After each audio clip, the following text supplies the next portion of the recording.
Madame, Messieurs, merci de nous faire confiance pour vous informer et bienvenue à suivre cette grande édition du journal sur la mer de fréquence qui est la radio-télévision Gomé Kivu. Le gouverneur du Sud Kivu, Tongwa Bidje Kassi, a été plébiscité meilleur gouverneur de proximité par Grand Kivu Magazine. Le directeur de ce magazine l'a signifié au gouverneur Tongwa Bidje Kassi au sorti d'une audience qu'il a accordée c'est à 2 avril 2021. Suivez cet élément de reportage signé la cellule de communication du gouverneur de Provence. Par rapport à votre politique de proximité. Un prix et un diplôme d'excellence remis au gouverneur du Sud Kivu, Tongwa Bidje Kassi. Un prix lui décerné comme meilleur gouverneur de proximité. Ce couronnement est la résultante de ses efforts pour l'amélioration des conditions de vie de ses administrés.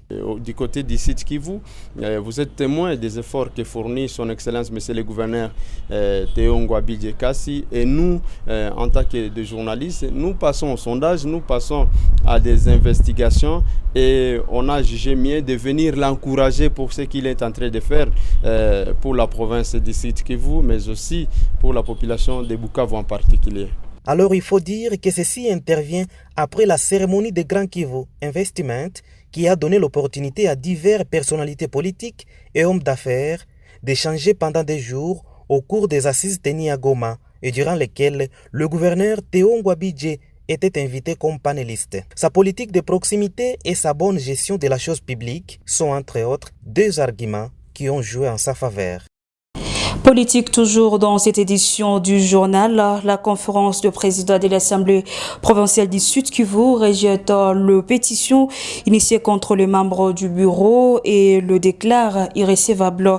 La décision est prise après la réunion de membres de la conférence, entre autres les membres du bureau, le comité des sages, mais aussi les membres de différentes commissions. Selon les rapporteurs de l'Assemblée provinciale du Sud Kivu, Amani Kamanda Jacques, ces pétitions ont péché à la fois dans le fond et sur la forme. Le député Amani Kamanda a été interrogé par Justin Pantoli. Par le fond et par la forme, en réalité, ils ont péché parce que la forme a été biaisée. On ne pouvait que se fonder sur les règlements alors que le règlement a été déjà déclaré conforme à la Constitution, sauf certaines dispositions.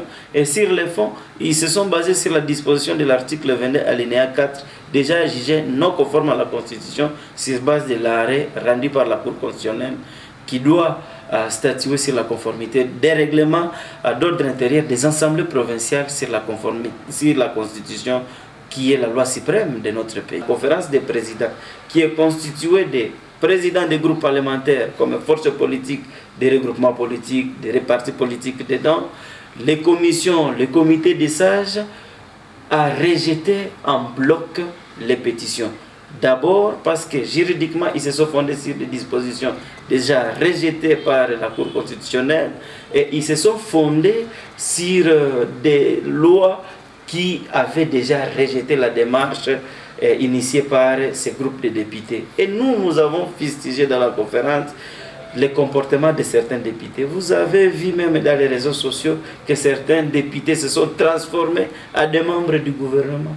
Certains députés se sont transformés à des porte-parole du gouverneur.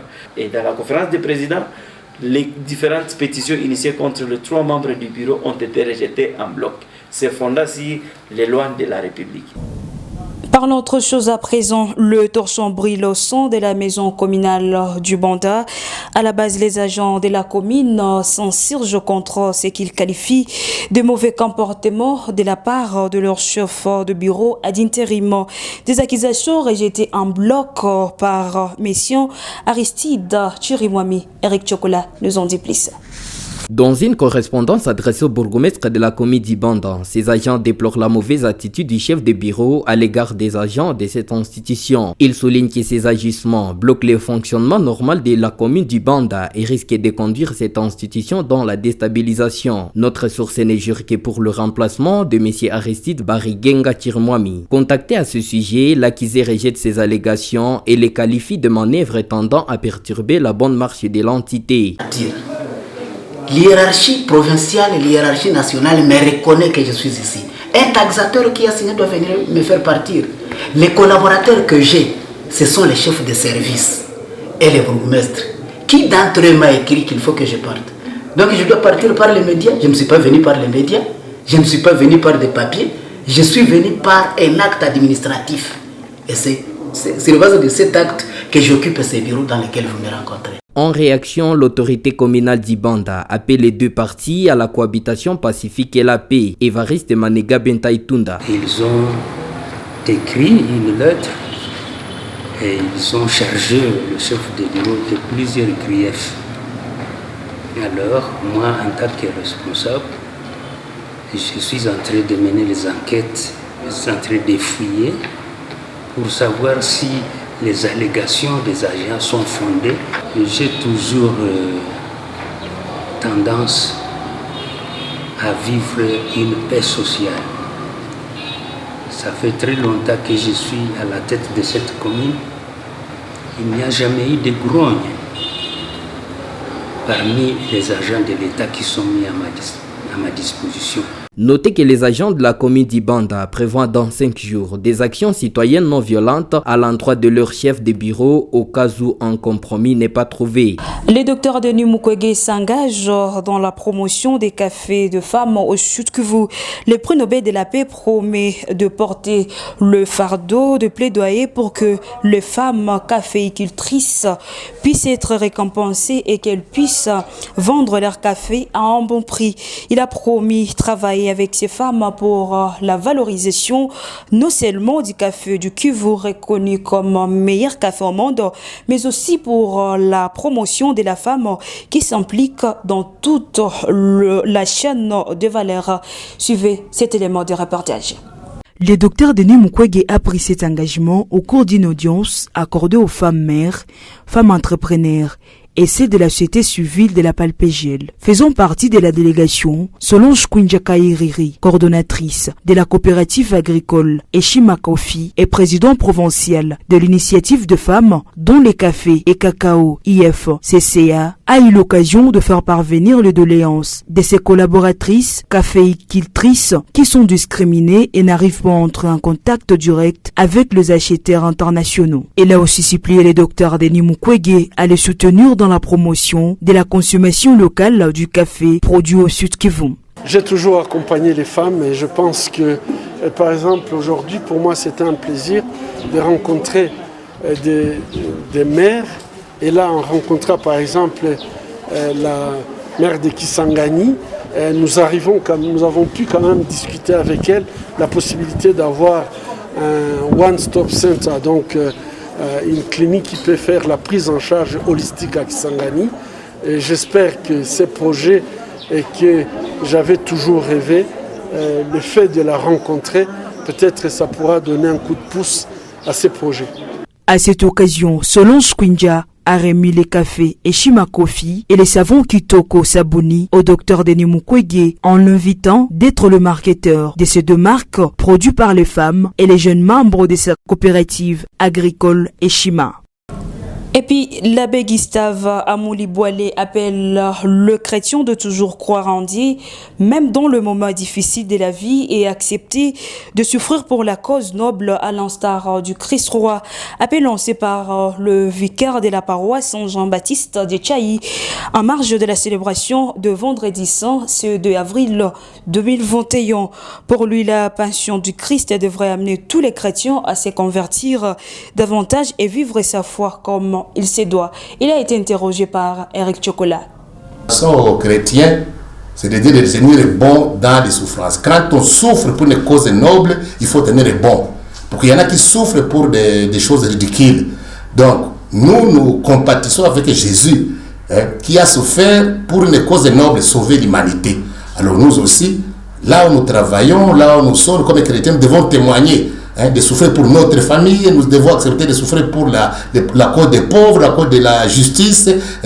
C'est dans ce sens-là que les chrétiens sont en train de compatir avec Jésus. D'ailleurs, la Vierge Marie a dit il n'y a pas longtemps, dans ses apparitions à Medjugorje, c'est en Bosnie-Herzégovine, en Europe de l'Est, si les chrétiens, pouvaient vivre vraiment leur foi comme il faut, les morts seraient convertis dans une année. Donc pour nous aujourd'hui, cette méditation peut nous aider à nous convertir davantage. Et parlons santé, à présent, la province du Sud Kivu a enregistré une centaine de la maladie à coronavirus durant le mois de mars 2021. Cette précision est du ministre provincial de la Santé, Cosmos Bichicha, lors d'un entretien avec le reporter de la radio-télévision Goma Kivu, c'est avril 2021.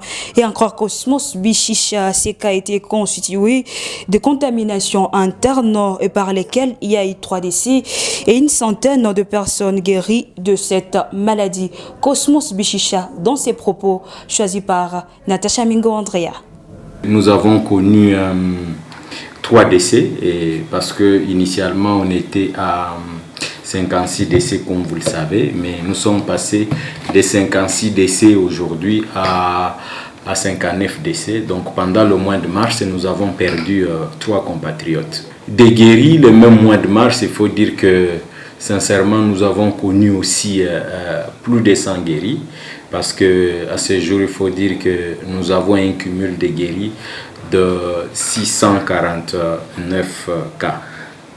Bon, le message après une année de riposte dans la province du Sud Kivu, c'est dire à toute la population que la Covid continue à circuler et nous n'avons pas encore éradiqué totalement comme souhaité par nous-mêmes et par toute la population la pandémie Covid-19.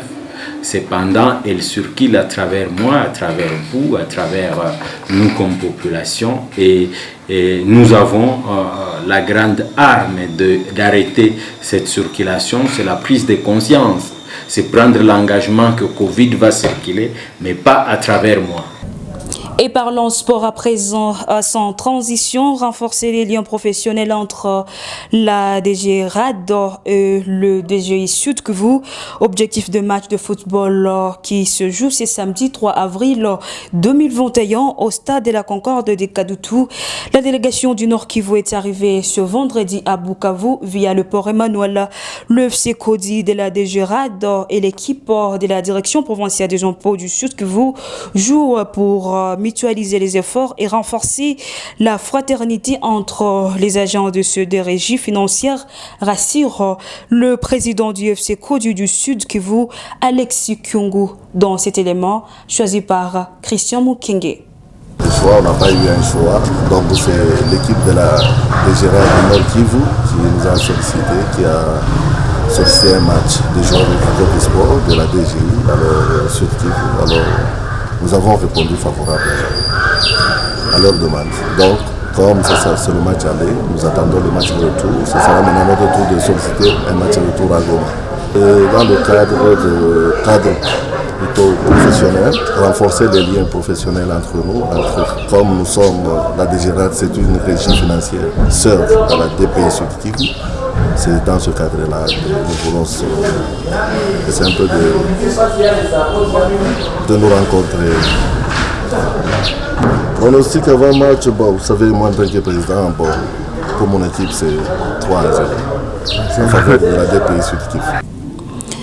Et puis c'est communiqué avant de boucler cette grande édition du journal, communiqué des campagnes de distribution de manuels scolaires en langue nationale dans le cadre du projet d'améliorer de la qualité de l'éducation financé par le Partenariat mondial pour l'éducation PMI. Le ministère de l'enseignement primaire, secondaire et technique EPST a lancé depuis le 17 septembre 2020 la distribution de manuels et guide de lecture écriture en langue nationale pour toutes les écoles primaires, privées agréées et publiques de la République démocratique du Congo, conformément à la note circulaire du secrétaire général à l'EPST du 24 septembre 2020. Tous les directeurs d'écoles primaires de la province éducationnelle de Sud Kivu 1 sont invités à se rendre dans les centres de distribution le plus proche de leurs écoles respectives pour pour le retrait des manuels et de guides de lecture-écriture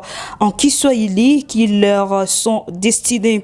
Pour ce faire, ils devront se faire accompagner de présidents du comité, des parents et du gouvernement, des élèves de leurs écoles ou se munir de coordonnées téléphoniques de ces derniers. Cette distribution se déroule dans la province éducationnelle Sud Kivu 1 du 3 au 13 avril 2021.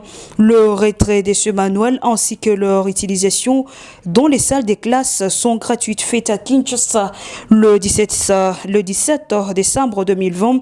Le secrétaire général Jean-Marie Magobe Bomungo signe, c'est à présent communiqué. Madame, messieurs, et c'est par là que nous bouclons cette grande édition du journal sur la meilleure des fréquences qui est la radio Télé-Ngomé qui vous remercie de nous avoir suivis. Nos informations restent en continu sur le www.rtnk.org. Au revoir et surtout, prenez soin de vous.